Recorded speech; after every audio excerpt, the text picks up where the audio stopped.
안녕하십니까. 맨눈으로 세상의 흐름 읽어드리는 Y타임즈 정세 분석의 추복일입니다. 중국이 제정신이 아닙니다. 미국의 조 바이든 대통령이 민주주의를 위한 정상회의 9일에서 10일까지 열리죠. 이걸 개최하니까 이에 맞불 놓으려고 하는 것 같이 중국은 중국식 인민민주의 우월성을 강조하면서 이데올로기 공세에 나섰습니다. 중국은 이미 민주주의를 위한 정상회의에 대해서 반중 파벌 조성이라든지 아니면 세계 분열 책동이다 이렇게 강하게 반발한 바 있었죠. 왕이 중국 외교 담당 국무위원 겸 외교부장은 지난 11월 24일 아미르 압둘라히한 이란 외무장관하고의 화상회담에서 이 민주주의 정상회의에 대해서 본질은 민주주의라는 깃발을 들고 세계 분열을 책동하는 것이다 이렇게 비난한 바 있었습니다. 왕이 부장은 이어서 이데올로기로 선을 그어서 진영 대항을 선동하는 것이고 다른 주권 국가에 미국식 개조를 시도하는 것이다 그러면서 미국 자신의 전략적 수요가 있기 때문이다 그렇게 주장을 한 바 있습니다. 중국이 이렇게 민주주의를 위한 정상회의에 대해서 격하게 반발하는 가장 큰 원 중 하나는 이 회의에 대만이 초청되었기 때문에 그런 거죠. 더불어서 미국이 이 회의체를 통해서 반중국 블록을 만들며 또 유엔이나 G20 정상회의 등에서 할 수 없는 이 반중국적 일들을 해나갈 토대를 만드는 것이다. 그렇게 판단하기 때문에 그럴 겁니다. 그래서 중국 정부의 입장을 대변하는 관영 글로벌 타임스도 지난 11월 24일 이 정상회의 초청국 명단에 대만이 포함되고 중국, 러시아, 싱가포르가 제외된 것에 주목을 하면서 이 정상회의의 성격에 의구심이 들게 만든다. 이렇게 지적을 했습니다. 그러면서 주임 신한 정법대 교수의 말을 빌어서 민주주의는 하나의 색으로 규정되거나 하나의 국가에 정의될 수 없다 그랬습니다. 그러면서 또 참석자 명단은 민주주의 정상회의가 반민주주의에 불과하다는 것을 여실히 보여준다. 이렇게 주장을 했었습니다. 시진핑 브레인으로 불리고 있는 장진취한 중국 공산당 중앙정책연구실 주임도 최근 19기 중앙위원회 6차 전체의 설명 기자회견에서 민주주의는 서방 국가의 특허가 아니고 서방 국가가 정의할 수도 없다 그랬습니다. 그러면서 이 민주주의 방식은 천편일률적일 수 없고 서방 국가의 민주주의 제도와 형식도 서로 다르다라고 강조한 발언을 되풀이한 겁니다. 중국의 민주주의를 위한 정상회의에 대한 반격은 지난 2일 중국 외교부 로이청 부부장이 베이징에서 민주주의를 주제로 열린 한 국제학술회의에서 역사와 현실은 중국의 민주주의 모델이 우리 상황에 맞고 국민의 지지를 받는 진정하고 성공적인 모델이라는 것을 증명했다 그랬습니다. 그러면서 이제 이데올로기 논쟁으로 확전이 된 겁니다. 로이청 부부장은 이어서 민주주의 건설에는 스승이 필요 없다는 것을 알게 됐다 그러면서 민주주의가 성공하려면 자국의 토양에 깊이 뿌리를 내리고 국민을 만족시키고 행복하게 해야 한다라고 강조를 했습니다. 그러면서 근대 이래 민주주의 과정을 돌이켜보면 외래 모델을 그대로 답습한다라는 많은 고생을 했고 참혹한 대가를 치렀다 그러면서 아프가니스탄, 리비아, 이라크 이런 색깔혁명 그러니까 정권 교체를 목표로 한 시민혁명, 이걸 이제 색깔혁명이라고 하는데 이 색깔혁명에 의해서 이식된 민주주의는 모두 심각한 재앙을 가져왔고 결국 피해를 본 것은 무고한 인민이었다라고 주장을 했습니다. 그는 또 미국을 겨냥해서 개별 국가가 민주주의 지도자를 자처하면서 무슨 민주주의 정상회의를 소집하고 세계 각국에 민주와 비민주라는 꼬리표를 붙인 뒤에 이러쿵저러쿵 말하고 있다. 그러면서 이것은 가짜 민주주의고 민주주의에 반하는 것이다. 이렇게 비난을 했습니다. 중국은 이어서 중국의 민주주의라는 제목의 백서를 발표했는데요. 이 자국의 현실에 맞는 제도가 가장 민주적이라는 내용을 강조하고 나서서 눈길을 끌었습니다. 총 22,000자 분량으로 만드는 이 백서는 중국 공산당 인민민주주의 실현 과정, 그리고 과학적이고 효과적인 제도 계획, 민주의 구체적인 실현, 그리고 광범위한 진실이 통용되는 민주, 인류 정치 문명을 풍부하게 이런 5개 챕터로 구성되어 있습니다. 이 백서의 핵심은 자국의 현실에 맞는 제도가 가장 민주적이라는 것인데요. 중국 공산당이 민주주의를 견지하고 있다는 내용입니다. 백서는 또 민주는 전 인류의 공통된 가치로 이 중국 공산당과 중국 인민은 이를 시종일관 견지하고 있다 그러면서 지난 100년 동안 당은 인민민주의 기치를 높이 들고 수천 년의 봉건사회 역사가 있고 근대 반식민지 반봉건사회가 된 국가에서 인민이 주인이 되도록 했다라고 강조를 했습니다. 백서는 이어서 중국의 민주는 인민이 민주이고 인민이 주인 되는 것은 중국 민주주의의 본질이자 핵심이라 그러면서 민주는 역사적이고 구체적이며 발전적이라고 역설을 했습니다.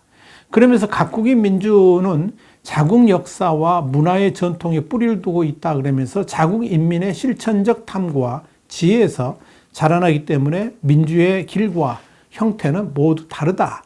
이렇게 강조를 했습니다.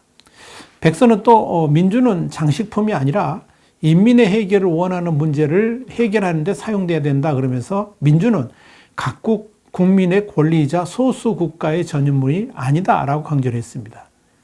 백서는 민주주의 국가에 대한 판단에 대해서는 한 국가가 민주적인지 아닌지는 당사국 국민이 판단해야지 소수의 외부인이 간섭해서는 안 된다 그러면서 민주를 실현하는 것은 여러 방식이 있고 천편일률적일 수 없다라고 주장했습니다. 중국은 이날 백서 발간과 함께 민주주의를 위한 정상회의에 맞서가지고 민주 전 인류의 공통 가치를 주제로 한 국제 포럼을 개최했습니다.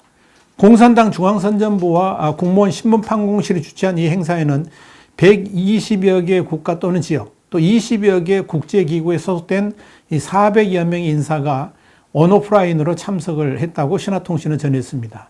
이날 참석한 이들은 개인 자격으로 등록되었고요. 구체적으로 어떤 이들이 온라인 화상 대화에 참여했는지는 밝히질 않았습니다. 자, 이렇게 지금 중국은 온통 중국식 민주주의를 전면에 부각시키면서 전 과정 인민민주를 적극적으로 내세우고 있습니다. 관영 환구15의 후시진 편집인은 지난 5일 중국의 전 과정 민주는 보편적 중요성을 지닌 위대한 실천이라 그러면서 이는 인류 문명의 큰 그림에서 점점 더 분명해졌다라고 썼습니다. 자, 그렇다면 중국은 언제부터 그렇게 인민민주라는 말을 강조해 왔을까요?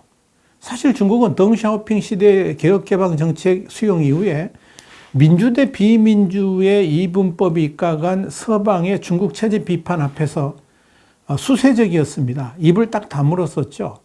약점이 있기 때문에 그런 거죠. 중국은 그동안에 10억 넘는 거대 인구 그리고 또 다민족 국가에서 민주주의를 실천한다는 것은 현실적으로 불가능하다. 그래서 중국 특색 사회주의가 정답이다. 이런 식으로 대응을 해왔었습니다. 그랬던 중국이 이제는 중국도 중국식 민주주의를 하고 있다. 그러면서 전 과정 인민민주를 중국식 민주의 간판으로 내세우고 있는 겁니다. 여기서 중국이 전 과정 인민민주라는 용어를 꺼내든 건 사실 1인 1표의 직접 선거를 통해서 선출하는 서구의 민주제도하고 차별하기 위한 것입니다. 중국에서는 그런 제도가 없으니까 대신 내세우는 것이 뭐냐면 인민대표대회를 중심으로 해가지고 이 제도가 있지 않습니까? 이 제도를 바탕으로 해가지고 모든 정치, 사회 영역에서 민의가 실질적으로 반영되는 제도다. 이런 의미인데요. 전 과정 인민민주라고 이걸 이제 이름 붙여서 쓰고 있는 겁니다. 그러면서 중국은 민주의 핵심은 선거제도가 아니라 국민의 요구를 얼마나 실현해내느냐 여기에 달려 있다 그러면서 중국은 모든 중대한 법률과 정책은 모두 절차에 따라 민주적 숙성과 과학적 민주적 정책 결정을 거쳐 만들어진다. 이렇게 주장을 했습니다. 그러니까 한마디로 민주라는 개념을 중국적으로 해석하고 중국 입장에서 새롭게 정의해가지고 이것이 바로 민주다라고 강변하고 있는 셈입니다. 그러면서 자신들이 내린 민주에 대한 정의가 정답이다. 이렇게 주장을 하고 있는 겁니다. 그런데 말입니다. 민주라는 게 뭡니까? 이 민주라는 것은 한마디로 국민이 주인이라는 뜻이죠. 중국은 우선 이런 아주 기본적인 개념조차도 이해를 하지 못하고 있습니다. 그래서 엉뚱한 잡설로 이 민주주의에 대한 개념을 흔들려고 합니다.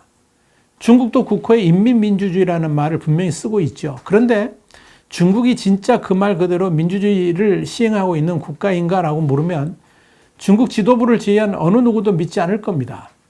분명한 것은 중국의 주인은 인민이 아니라 공산당입니다. 공산당이 일당 독재를 하면서 인민을 억누르고 있죠. 인민은 공산당을 위해 존재하는 불쏘시개일 뿐입니다. 지난 9일 AFP 통신은 언론인 보호위원회 여기서 발간한 보고서를 인용해 가지고 지난 1일 기준했을 때 293명의 언론인이 교도소에 수감되어 있다 그러면서 가장 많은 언론인을 가둔 나라는 중국으로 50명이 수감됐다고 밝혔습니다. 여러분, 언론이란 뭡니까? 국민의 목소리를 전달하는 매개체입니다. 그런데 소위 인민민주를 한다는 중국에 언론의 자유란 아예 존재하지 않습니다. 이미 우리 신문이 미국 뉴욕타임스 보도를 인용해 가지고 자세히 보도를 해드렸습니다만은 펑샤이의 에이복을 폭로 직후에 중국 정부 당국이 어떻게 이 펑샤이의 목소리를 잠재웠고 또 중국 내 언론을 왜곡하고 기만했는지 알 수 있었죠. 이런 나라가 기본적으로 민주라는 단어를 입에 올린다는 것 자체가 어불성설입니다. 중국에서의 반민주 상황을 예고하려면 끝이 없을 겁니다. 한마디로 중국은 인민이 주인이 아닌 공산당, 좀 더 구체적으로 표현하자면 시진핑이 주인인 나라입니다. 그것이 중국의 현실이죠. 이걸 어느 누구가 부인할 수 있겠습니까? 그럼에도 불구하고 중국이 뜬금없이 민주주의를 입에 올리는 것은 바로 그 단어가 그만큼 중국에게는 아킬레스건이기 때문에 그럴 겁니다. 바이든 미국 대통령이 주도에 열리는 민주주의를 위한 정상회의가 그만큼 중국 입장에서는 뼈아픈 것이고 또 민주주의라는 아젠다로 중국을 몰아붙이면 중국도 할 말이 없기 때문에 차제에 중국식 민주주의라는 말, 이렇게 그야말로 되지도 않은 용어로 세계인들을 현혹시키려고 하고 있다, 이렇게 보시면 됩니다. 일본의 니케이 아시아는 9일 미국 클레몬트의 맥케나 대학의 민신페이 교수의 기고글을 통해서 중국은 바이든의 민주주의 정상회의에 과민 반응하지 않는 것이 현명할 것이다, 이렇게 점잖게 일침을 가했습니다. 미국이 반중국 블록을 만들려고 하는 것에 대해서 이 화를 내는 것은 이해할 수 있지만 그렇다고 중국도 민주주의 국가라는 식으로 대응을 하는 것은 전혀 현명하지 못한 처사다, 그렇게 주장을 한 겁니다. 그러면서 민신페이 교수는 중국이 실제로 의미 있는 방식으로 민주주의를 실현하고 있다고 믿는 국가들은 거의 없을 것이라 그러면서 중국이 아무리 미국식 민주주의의 문제점을 비판해도 그런 민주주의가 일당 독재 국가인 중국의 체제보다 더 매력적이라는 사실을 중국이 알아야 된다라고 지적을 했습니다. 우리도 민신페이 교수의 지적에 전적으로 동의합니다.